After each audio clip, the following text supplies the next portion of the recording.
एक है हमारे पास संख्या पद्धति और चैप्टर नंबर 1 के हम एक्सरसाइज 1.3 में है। इसमें हम बात करेंगे चैप्टर 1.3 से रिलेटेड जो भी महत्वपूर्ण बातें हैं और साथ ही साथ में जो भी कॉन्सेप्ट है उसको यहाँ पर समझते हैं और इसके अलावा एनसीईआरटी में जो भी एग्जाम्पल्स है उसको हम लोग कवर करने वाले। प्रश्न हमारे सामने यहाँ पर ये आ रहा है कि देखो बेसिकली दो प्रकार की संख्याओं को हमने पढ़ा है। वास्तविक संख्या की बात करें तो वास्तविक संख्या में तो सारी संख्या आ जाता है, परिमेय संख्या, पूर्ण संख्या, प्राकृतिक संख्या, पूर्णांक संख्या, सभी की सभी संख्या वास्तविक संख्या में आता है। बेसिकली जो हम यहाँ पर बात करने के लिए जा रहे हैं वो बात करेंगे हमारा परिमेय और अपरिमेय। किसके बारे में हम बात करेंगे? परिमेय और अपरिमेय संख्या के बारे में बात करेंगे, ठीक है। और उसके दशमलव प्रसार के बारे में बात करेंगे। परिमेय और अपरिमेय संख्या के बारे में हमने पहले भी बात किया है, यहाँ पर हम उसके दशमलव प्रसार के बारे में बात करने वाले। अब पीछे के क्लासों में हमने सीखा है कि किसी भी संख्या या भिन्न है तो भिन्न को हम लोग दशमलव में कैसे व्यक्त करते हैं। आओ जरा थोड़ा सा उसका रिवीजन करते हैं। पहला प्रश्न है हमारा 10/3। अगर 10/3 को अगर हम बदलने के लिए जाए दशमलव में तो कैसे बदलेंगे? देखो पहला उदाहरण है 10/3 और 10/3 का मतलब होता है 10 और भागे में 3, मतलब 10 में 3 से भाग देना है तो 10 में लो 3 से भाग यहाँ पर हमने लगाया। अब जनरली होता ये है कि 10 में 3 से भाग लगाएंगे 3 बार में लग जाएगा 9 आ जाएगा। और जनरल भाग में होता ये है कि एक शेष आ गया, अब चूंकि इसके बाद कोई अंक है नहीं तो भाग लगेगा नहीं, लेकिन यहीं से शुरू होता है दशमलव वाला फंडा। अब एक आ गया, यहाँ पर कोई दूसरा अंक बचा नहीं है इसलिए भाग आगे बढ़ा नहीं सकते हैं, तो इसके लिए हम क्या करेंगे यहाँ पर दशमलव लेंगे। जब भी यहाँ पर दशमलव आता है तो एक जीरो हर बार हमको फ्री में मिलता चला जाएगा, तो एक जीरो यहाँ पर लेंगे, फिर से होगा 3 × 9, 10 में से 9, फिर से एक जीरो आएगा 3 × 9, फिर से एक जीरो आएगा 3 × 9। और इस तरह से हम क्या देख रहे हैं कि ये प्रक्रिया जो है ना इंडलेस है, कभी खत्म होने वाला नहीं है। इट मीन्स कि हमने यहाँ पर अगर 10/3 को दशमलव में लिखते हैं तो ये निकल के आ रहा है 3.333 और ये कभी खत्म होने वाला नहीं। ध्यान रखते चलना, बस आगे हम बात कर रहे हैं। दूसरा उदाहरण हमारे पास यहाँ पर दे रखा है कि 7/8। फिर से बात करें हम 7/8 का मतलब है कि 7 में भाग देंगे हम 8 से।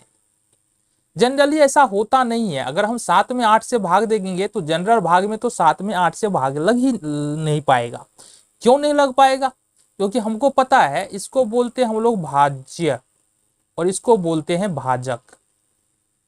तो अगर भाजक बड़ा है भाज्य छोटा है तो भाग नहीं लगता है, लेकिन चूंकि यहाँ दशमलव का फंडा है तो अगर भाग नहीं लग रहा है तो तुरंत एक जीरो लेकर के इसके बाद दशमलव लगाओ और दशमलव जैसे ही यहाँ पर लगता है तो एक जीरो हमारे पास एक्स्ट्रा आ जाएगा। यहाँ पर कितना बार में लग जाएगा बताओ? 8 × 8 = 64, 8 बार में लगेगा ये। अब 10 में से 4 6 हो जाएगा, ये खत्म, फिर से एक जीरो आ जाएगा यहाँ पर। 8 × 4 = 32, 8 × 6 = 48, 8 × 7 = 56। 10 में से 6 घटाए तो 4 हो गया और 6 में से 5 घटाए 10 में से 6 घटाए 4 और ये 5 में से 5 कुछ नहीं 0, 8 × 5 = 40। ये खत्म हो गया। इन दोनों भागों को देखने से हमको समझ में क्या आ रहा है, ये देखो ध्यान से। समझ में ये आ रहा है हमको यहाँ से कि पहले वाले भाग में जो प्रक्रिया है वो इंडलेस जा रहा है, मतलब भाग कभी खत्म नहीं होने वाला है। ये इस प्रकार की प्रक्रिया है कि ये भाग कभी हमारा खत्म नहीं होने वाला, इंडलेस है ये।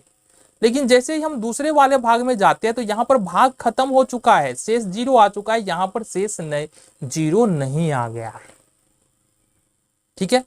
तो इस प्रकार के दशमलव को, ये किसका दशमलव प्रसार है देखना जरा ध्यान से, ये परिमेय संख्या का दशमलव प्रसार है। 10/3 भी परिमेय संख्या है, 7/8 भी परिमेय संख्या है। अब बोलोगे परिमेय संख्या मतलब P/Q के रूप में होगा, जहां PQ क्या होगा? हमारा पूर्णांक होगा। पूर्णांक मतलब प्लस माइनस में कोई भी संख्या, और Q 0 नहीं होगा।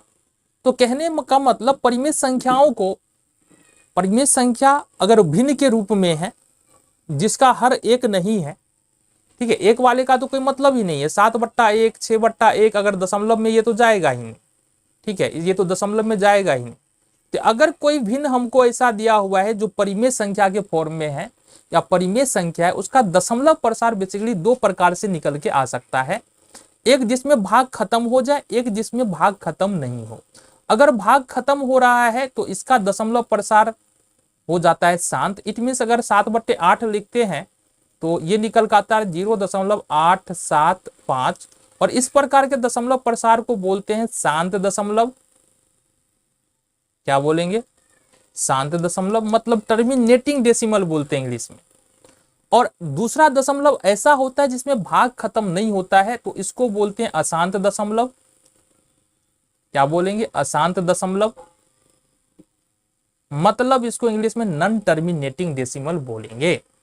क्लियर है? बातें समझ में आ गई।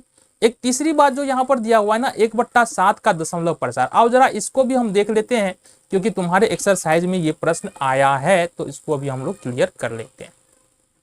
ठीक है, छोड़ना कुछ नहीं है, आ जाओ। 1/7 का दशमलव प्रसार देखना है हमको। किसका? तीसरा एग्जाम्पल से हमारा 1/7।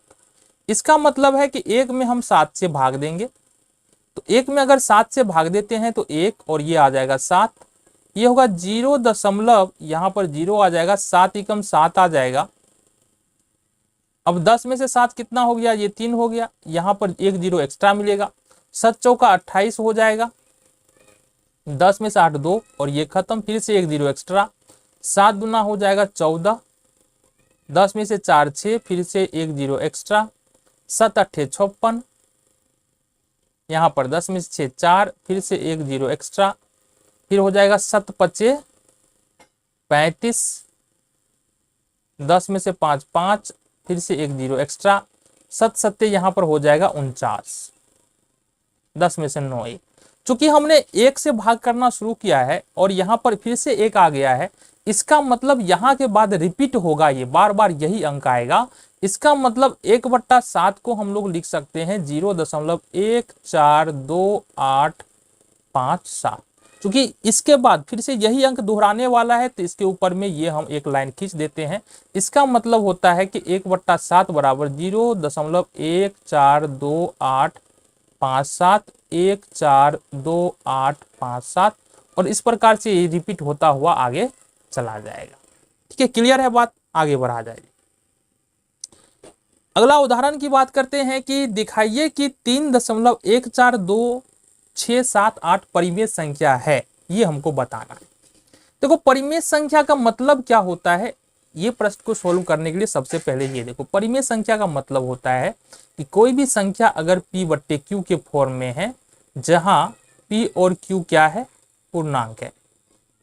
ठीक है, पूर्णांक है और q 0 नहीं है तो वो संख्या हमको परिमेय संख्या है। उदाहरण के तौर पर 2/3 क्या है? p और q यानी कि 2 और 3 दोनों ही क्या पूर्णांक है और ये 0 नहीं है। इसी तरह से अगर हम बात करें कि 2005 और बट्टे में 3007, ये भी कौन सी संख्या है? ये भी परिमेय संख्या है क्योंकि 2005 भी परिमेय संख्या है, 3007 भी परिमेय संख्या है। अब यहां पर जो संख्या दिया हुआ है ना, ये दिया है 3.14267 क्या ये परिमेय संख्या है? देखिए जरा, तो ये बट्टा कर लेंगे और देखो दशमलव के बाद यहाँ पर 1 2 3 4 5 6 अंक है तो 1 पर 6 को 0 लो, 1 2 3 4 5 6 और ये दशमलव खत्म हो जाएगा। इट मीन्स कि ये होगा हमारा 3.14267 और बट्टे में 1 2 3 4 5 6। अब देखो ये भी हमारा पूर्णांक संख्या है, ये भी पूर्णांक संख्या है।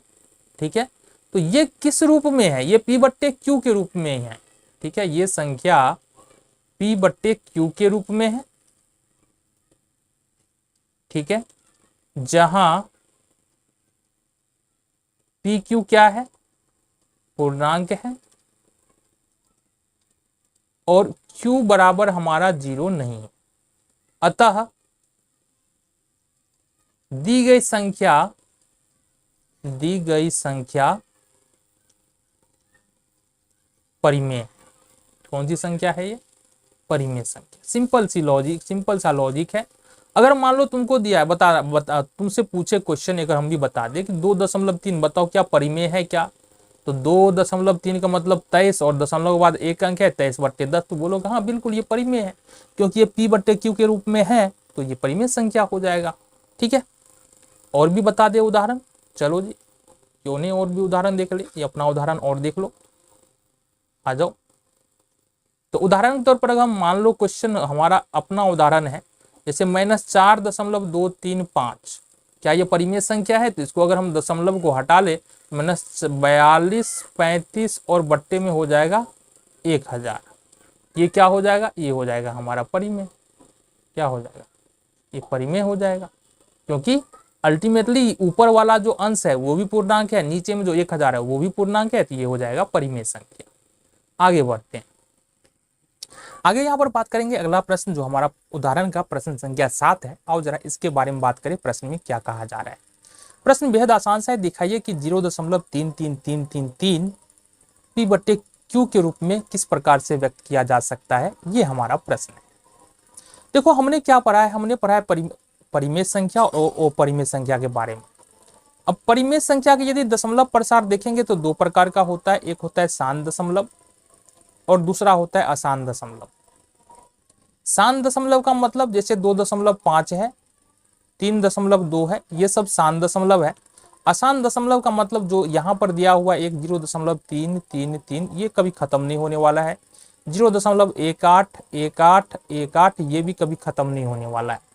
तो इस प्रकार के दशमलव को शांत दशमलव कहते हैं, इस प्रकार के दशमलव को अशांत दशमलव जो खत्म हो रहा है। ठीक है, अब शांत दशमलव के बारे में हमने तो जान लिया है। सपोज 2.5 को यदि हमको P/Q के रूप में लिखना है तो इजिली क्या करेंगे, 25 लिखेंगे, दशमलव के बाद एक अंक है तो 10 नीचे में कर देंगे, 5 25 और 2 5 10, ये 5/2 हो जाएगा।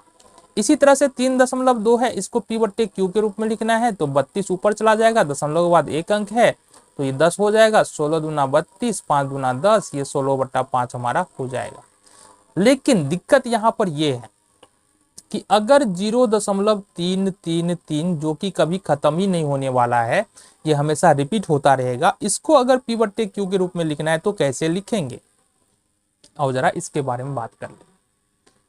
आसान अगर हम बताना चाहे तो ये भी आसान है, बहुत ज्यादा मुश्किल नहीं है, बट बाय मेथड पहले देखते हैं किस प्रकार से हम इस प्रश्न को करते हैं। सबसे पहला काम क्या करना है ना, जो है ना उसको x के बराबर मानो। तो सबसे पहला काम माना कि x बराबर 0.333 ये हमारा निकल के आ गया, या इसको हम ऐसे भी लिख सकते हैं x बराबर 0.3। 3 पर अगर ऊपर एक लाइन खींच देते हैं, इसका मतलब है कि 3 बार बार रिपीट हो रहा है। इसको लेंगे समीकरण 1। अब देखना जरा ध्यान से, अब बात समझने वाली है। पहला तो हो गया, मान लिया हमने x बराबर 0.3। अब करना क्या है कि दशमलव के बाद कितने अंक हैं और रिपीट कितने अंक हो रहे हैं ये पता करना है। दशमलव के बाद रिपीट कुल मिला के एक अंक है और एक ही अंक बार बार रिपीट हो रहा है। समझना हम क्या कहने की कोशिश कर रहे हैं। यहाँ पर दशमलव के बाद देखो 2.35 ये अगर ऐसा है तो दशमलव के बाद 2 अंक है, 3 5 है और 5 यहाँ पर एक अंक रिपीट हो रहा है। लेकिन यहाँ पर क्या है, दशमलव के बाद भी एक अंक है और वही अंक रिपीट भी हो रहा है। तो इस स्थिति में करना क्या है, समीकरण 1 जो हमने माना है इसको 10 से गुना करना है। क्या करेंगे, समीकरण 1 मल्टीप्लाइड बाय 10, तो ये होगा हमारा। गुना कैसे करेंगे, x को 10 से गुना कर ले तो 10x हो जाएगा, और 0.3 को 10 से गुना करे तो ये होगा 3.3, ये हमारा इस प्रकार से हो जाएगा। देखो 3.3 लिखने का मतलब क्या है कि 3.3 इस प्रकार से होता हुआ चला जाएगा। क्लियर है बात, इतना तक समझ में आ गया। अब क्या करें, अब करना यह है कि समीकरण 2 में से 1 घटा लो।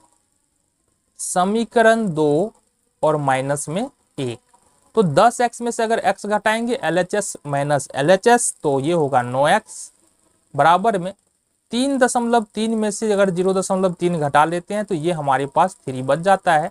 x बराबर यदि देखें तो ये होगा 3/9, 3 तिया 9, यानी कि ये हमारा हो जाएगा 1/3, और यही हमारा यहाँ से उत्तर निकल के आ जाएगा। तो काफी आसान है, बहुत ज्यादा दिमाग लगाने की जरूरत नहीं है। हाँ, एक बात और है, कोई भी नया प्रश्न जब भी तुम देखोगे और समझने की कोशिश करोगे तो हो सकता है कि कुछ दिक्कत हो, बट डरना बिल्कुल भी नहीं है। प्रश्न को देखो, और देन सबसे जो महत्वपूर्ण बात है, कोई भी सब्जेक्ट हो, रिवीजन है ना, रिवीजन बहुत ज्यादा महत्वपूर्ण है। फिलहाल आगे बढ़ते हैं अगले प्रश्न की ओर। जो कि है हमारा 8वें नंबर का प्रश्न। प्रश्न बिल्कुल सेम है, पीछे वाला प्रश्न की तरह ही है, बट करना कैसे है। हमने कहा यहाँ पर दशमलव के बाद देखना जरा ध्यान से, दशमलव के बाद कुल मिला के 2 अंक है और दोनों ही अंक रिपीट हो रहा है। तो सबसे पहला काम क्या करेंगे, जो दिया है वो लिख लो। माना कि, ध्यान से देखो, माना कि x बराबर 1.27, ये हमने लिख लिया और इसको हमने बोला मान लो समीकरण 1। दशमलव के बाद 2 अंक है और दोनों ही अंक रिपीट हो रहा है। एक अंक था तो क्या किया था हमने, दशमलव के बाद एक अंक था जैसे 0.3 और ये रिपीट हो रहा था, तो इसको हमने क्या किया था, x बराबर 0.3 माना और इसको 10 से गुना कर दिया था, यही किया था ना हमने। अब दशमलव के बाद 2 अंक है, दोनों ही अंक रिपीट हो रहा है, तो समीकरण 1 जो है उसको हमको 10 से गुना करना है, समीकरण 1 और मल्टीप्लाइड बाय 10, ठीक है।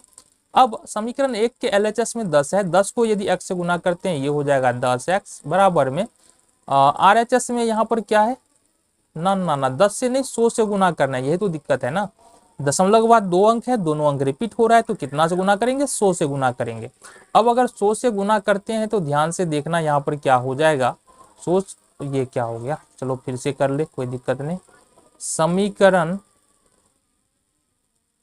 1 इज मल्टीप्लाइड बाय 100, तो ये हो जाएगा, अगर x को 100 से गुना करेंगे, ध्यान से देखना, यदि x को 100 से गुना करेंगे तो ये हो जाएगा हमारे पास 100x और बराबर में 1.27 को यदि 100 से गुना करेंगे तो ये होगा 127 और 0.27, ठीक है, सिंपल, ठीक है। समीकरण 2 हो गया।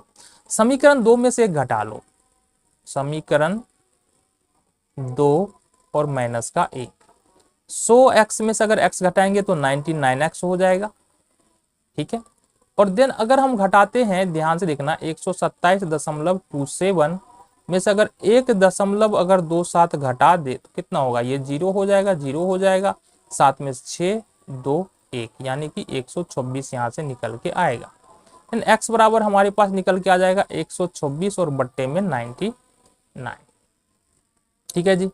ये 33 या 99 हो जाएगा, और अगर 3 से भाग दे तो 3 चौका 12 और 3 दूना 6, 42 दिया है, तो 42 बट्टे हो जाएगा ये 33, और भी डिवाइड होगा क्या, देखो जरा, हाँ, 14 तिया 42 और 11 तिया 33। इट मीन्स कि x का जो वैल्यू निकल के आ रहा है 14/11 यहाँ से हमारा निकल के आ रहा है। ये तुम्हारा सॉल्यूशन यहाँ से हो जाएगा।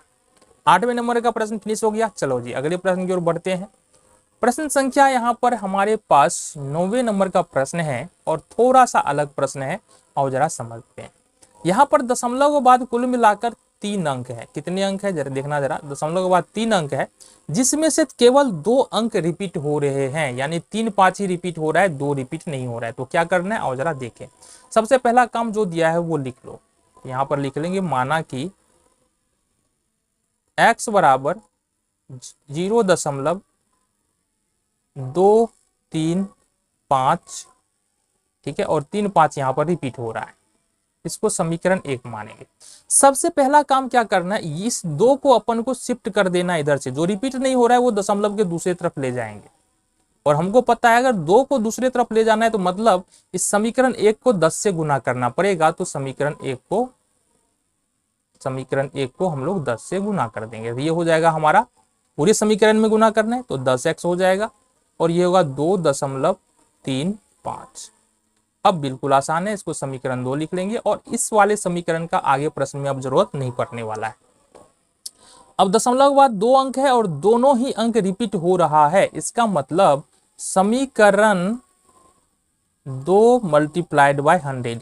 क्यों 100 से गुना होगा, क्योंकि दशमलव के बाद 2 अंक है और दोनों ही अंक जो है वो रिपीट हो रहा है। तो अगर हम 10x को 100 से गुना करें तो ये होगा 1000x, और 2.35 को अगर 100 से गुना करें तो 235, और दशमलव में ये हमारा 3 5 यहाँ से तो रिपीट हो रहा है, वो रिपीट होता ही रहेगा। समीकरण 3 हो गया। करना क्या है, समीकरण 3 में से 2 घटा दो, समीकरण 3 में से हमको 2 घटा देना है। तो समीकरण 3 है हमारा, 1000x में से 10x घटाएंगे तो 990x हो जाएगा हमारा। और इसी तरह से अगर हम घटाते हैं 235 दशमलव, यहाँ देख लो घटा के दिखा देते हैं, 235.35 में से अगर घटाते हैं 2.35 तो ये होगा 0 0, ये हो जाएगा 5 में 2 3 3 2 233 233, यानी इट मीन्स कि x बराबर हमारा निकल के आएगा 233/990, और यही तुम्हारा उत्तर निकल के यहाँ से आ जाता है। ठीक है, तो ये 90 नंबर का प्रश्न था। यहाँ पर 7वां 8वां और 9वें नंबर का जो प्रश्न है वहां पर बेसिकली बात किया गया है कि जो अशांत दशमलव प्रसार होता है परिमेय संख्या को, उसको p/q के फॉर्म में कैसे हम लोग लिख सकते हैं। यहाँ पर एक बात और समझा दे तुमको, अगर देखना जरा, अगर दशमलव के बाद एक अंक है और बार बार एक अंक ही रिपीट हो रहा है, तो इस स्थिति में जो है दशमलव खत्म हो जाएगा और एक अंक रिपीट हो रहा है तो 1 9 हो जाएगा। जैसे दशमलव के बाद यदि 2 अंक है और दोनों ही अंक रिपीट हो रहा है तो 223 लिखेंगे, यहाँ पर दशमलव खत्म हो गया, 9 यहाँ पर नीचे हो जाएगा। दशमलव के बाद यदि सपोज 3 अंक यहाँ पर रिपीट हो रहा है, 3 अंक है, तीनों अंक रिपीट हो रहा है, तो यहाँ पर लिखेंगे 32 54, और यहाँ से जो 3 अंक रिपीट हो रहा है वो 3 9 नीचे आ जाएगा। तो इस तरह से तुम इजीली अगर ऑब्जेक्टिव में कभी भी प्रश्न आए ना तो इतना सॉल्व करने की जरूरत नहीं है, बस ये ध्यान रखो और उसको हम इस प्रकार से सॉल्व कर सकते हैं। ठीक है, आगे बढ़ा जाए। चलो 10वें नंबर का प्रश्न है, जरा ध्यान से देखना। प्रश्न में कहा जा रहा है कि 1.7 और 1/7 और 2/7 के बीच में एक अपरिमेय संख्या ज्ञात करना है। थोड़ा सा अलग प्रश्न है, बिल्कुल अलग नहीं है। देखो जरा ध्यान से देखना क्या कहने की कोशिश करें, समझो बात को। सबसे पहला काम तो चाहिए हमको चूंकि 1/7 है, इसको दशमलव में व्यक्त करेंगे और इसको दशमलव में व्यक्त करेंगे। ठीक है, तो 1/7 को हम लोग यदि दशमलव में व्यक्त करते हैं, करके देख ले, 7 से भाग देंगे 1 में, 0 ये होगा 0, 7 एकम 7, 10 में से 7 3, ठीक है, 0, 7 चौका 28, 10 में से 8 2, खत्म, 0, 7 दूनी 14, 10 में से 4 6, खत्म, 7 8 56, 10 में से 6 4, 7 5 35, 10 में से 5 5, ठीक है, 0, 7 7 49, 10 में से 9 1।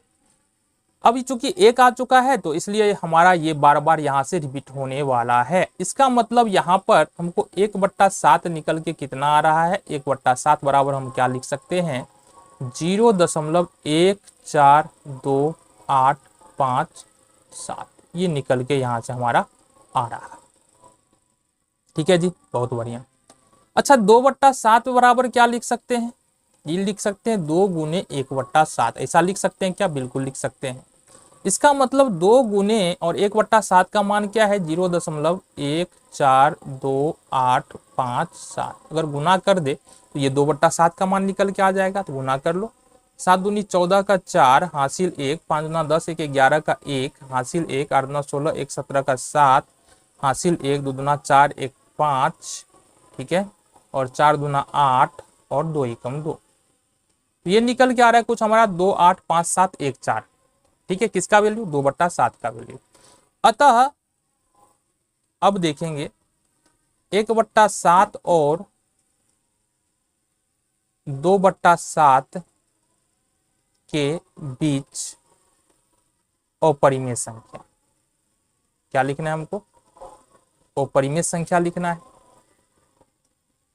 ध्यान से देखना, 1/7 का मतलब है कि 0.1428557, ठीक है, और 2/7 का मतलब है कि 0.285714। इट मीन्स कि हमारा जो अपरिमेय संख्या होने वाला है इस वाले से बड़ा होना चाहिए और इस वाले से छोटा होना चाहिए। और हमको पता है कि अपरिमेय संख्या का रूप क्या होता है। ठीक है, अपरिमेय संख्या का रूप होता है, अगर हम ऐसा लिख ले 0.15। देखो इस वाले से तो ये बड़ा हो गया, लेकिन चूंकि यहाँ पर 2 है, यहाँ पर हमने 1 रखा है, इसका मतलब इस वाले से ये छोटा है। 1 5 5 1 5 5 5 इस प्रकार से चलता हुआ चला जाएगा। अतः 1/7 और 2/7 के बीच में ये जो दिख रहा है तुमको, ये एक अपरिमेय संख्या है। और भी अपरिमेय संख्या लिख सकते हैं, किस प्रकार से, 0.161616 इस प्रकार पैटर्न बनाते जाओ। 0. ठीक है 17177 इस प्रकार से पैटर्न बनाते हुए चले जाएंगे तो ढेर सारा परिमेय संख्या हम यहाँ पर लिख सकते हैं बिल्कुल आसानी के साथ।